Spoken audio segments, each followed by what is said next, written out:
Well, hi, everybody, and welcome back to the Ascension Playground.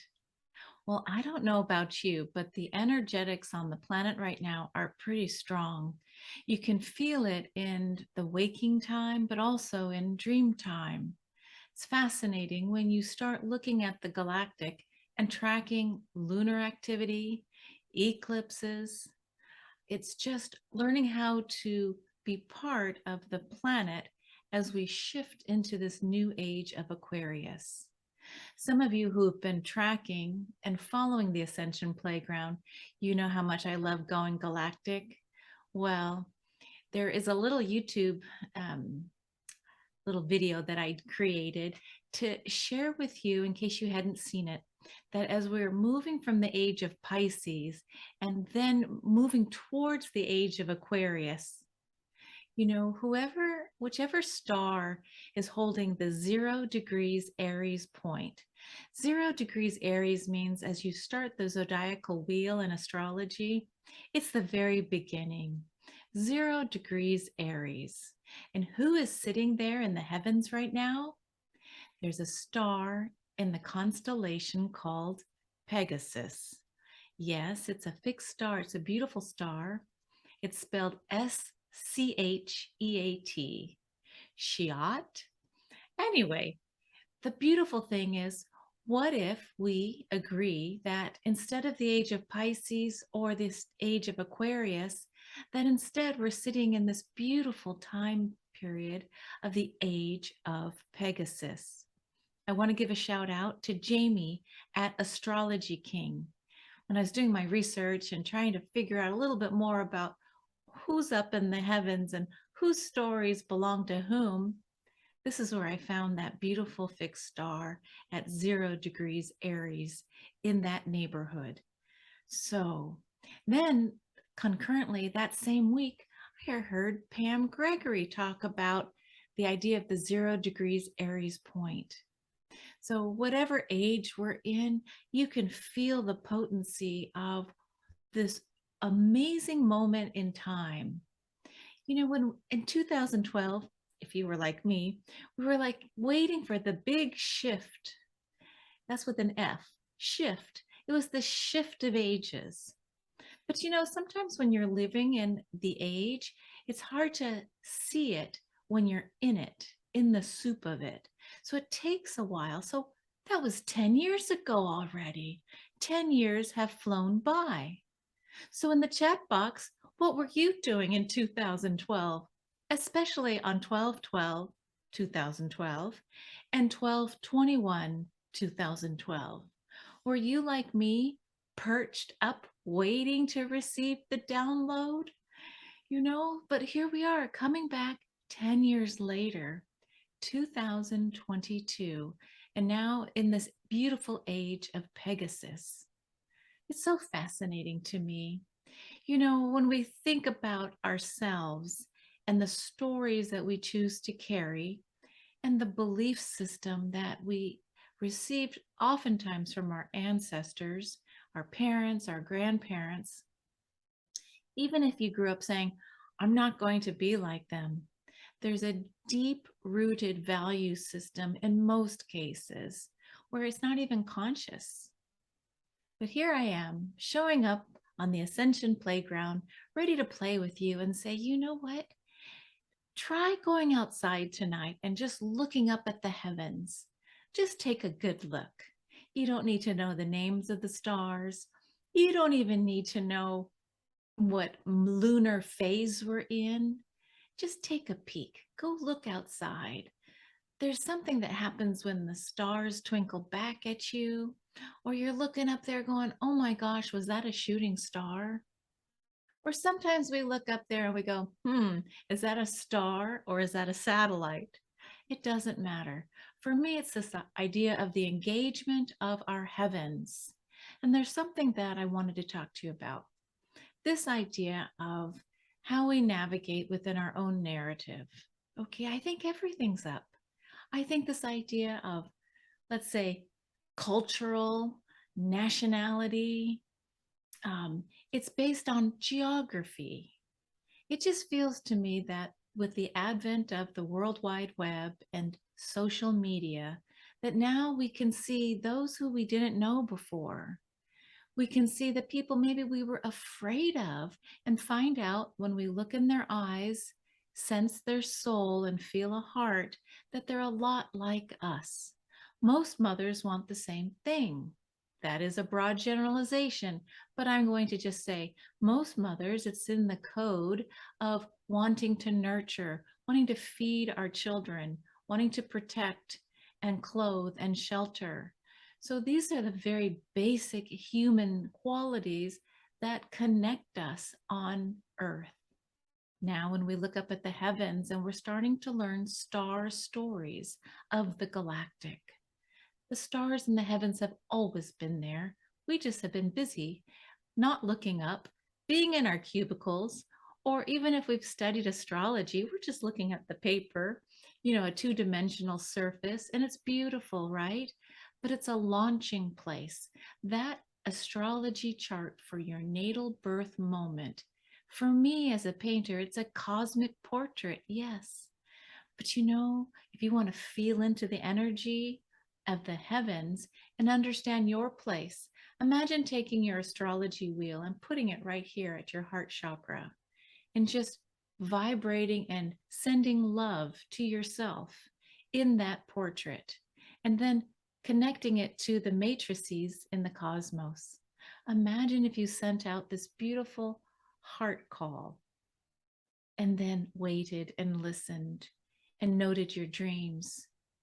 Who knows? A message might come back, a feeling might come back. Those goosebumps we get when we get this idea that, oh, yes, we're on the right path. Trust the goosebumps or the goose pimples, whatever you want. Just trust how your body responds to truth. I've so enjoyed meeting many of you on the Ascension Playground. Just want to thank you for listening and subscribing. I mean, I'm almost like going, oh my goodness. Thank you. We're over 600. And what that does for me personally and everyone else learning and listening together, it says, keep going, keep going. It's okay, keep going. Because, I hear my little art studio saying, come back, or I sense that, oh, it's time to go walk the dogs, or other things I could do. But because of you, I just love feeling the energy go back and forth. Just when you thought I had left, my little puppy was woof, woof, woof. So I went to go see what was going on. Here's something I wanted to share with each of you. When you think about and study and follow so much of the secret mysteries of all that is, whether you're following the law of one, the raw materials, or you're focused on really tuning into the Bible or other sacred materials, let me just say, with science and spirituality finding a beautiful pathway to one another, we're starting to learn that when you break everything down, it really is everything is energy. Even rocks are energy, stone, plants, energy, humans. So if you think of this idea of a sine curve, here we go. It's a wave. It goes up and then it goes down. But typically, however high it goes, there's a reciprocal low. So if all is energy, okay, it goes up, it goes down. The highest point, let's say it's the good time, we'll put a plus. And then we head back down and we get to that horizon line, which we'll call neutral. But then sometimes on our journey, we go down, down, down into the deeper parts. Okay, this part, this we'll call the negative. So a positive and a negative. And I'm just calling this out as energy. Positive, negative. Center line is neutral. Okay, so here we go. If all is energy, and we look at our collective stories, and right now, when you look at your life, if you find that you're up on the uphill swing, great.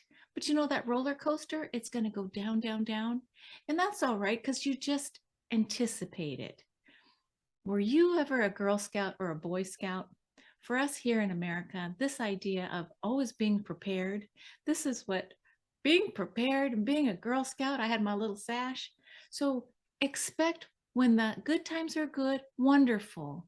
But then you always prepare for the unexpected or prepare when the other foot should drop. It's okay. It's not paranoia. It's just knowing as the ocean goes out, it will also come in. It's just a law of nature, energy. Okay. So with painters, we deal with darks. Excuse me. We deal with light and really light. And then there's darks and really dark. Well, isn't it interesting in astrology? They call the light, we'll just call that masculine, the male, the plus sign.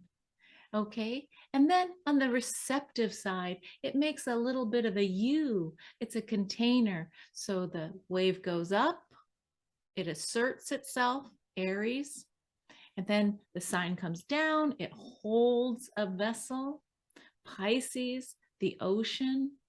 So, what I'm trying to say in these funny little hand gestures is if it truly is true that we and you are energy, we should really embrace this idea of the wave, the sine wave. You know, within ourselves, there's times we're going to feel good and there's time we're going to feel low. But then you have to understand that eventually, by the laws of nature, it will come back up again towards neutral. Some people think that, okay, yin and yang, okay, dark and light, yin and yang. Yes, another great way of the masculine and the feminine. And in a beautiful way, when it comes together in a circle, it's this unique balancing of all opposites. So, going to this idea that if we're all energy, positive and negative, and that there's some kind of cosmic calling together of the highest highs with the lowest lows within ourselves, within our families, within our soul groups, embrace it, the shadow with the light. And isn't it interesting being on earth? You know, as humans in this consciousness of duality and polarity, this is what makes us so unique. It's this idea of the dark and the light contrast. So I'm going to refer back to me being a painter again. Being human is so different than being, let's say, from another system or another planet where perhaps these emotions are not in the consciousness. In fact, when I was reading about the Andromedans with Lisa Royal Holt, or Lissa Royal Holt, she was talking in her Galactic Heritage book, The Prism of Lyra. This idea of the Andromedan consciousness is very different than Earth's consciousness. The Andromedans, it's all about this flow of change. Everything's changing. They're not dealing with duality and polarity. No, they've already checked the box. They've done that. So they've evolved beyond us. And so here's this idea of evolutionary progressions. Our grandparents, our great grandparents, maybe, but the Andromedans always dealing with this constant flow of change and motions. Nothing stays the same. So, guess what? When you just thought there was more, there's more to more. What I'm trying to say is eventually, when we move into this idea of balancing the dark light, the energy of positive, negative, without the judgment of good and bad, okay, without the judgment, and just seeing it more holistically as this is part of my expansion. This is part of why we're here, why we agreed to come here. And guess what? When we figure out the Earth School and we graduate, imagine what's ahead of us in Andromeda. Now, some of you are already there. I know that. But this idea of constant flow of change, it's like, oh, there's more fun. Thanks for listening. And I appreciate you coming to the Ascension Playground. Bye for now.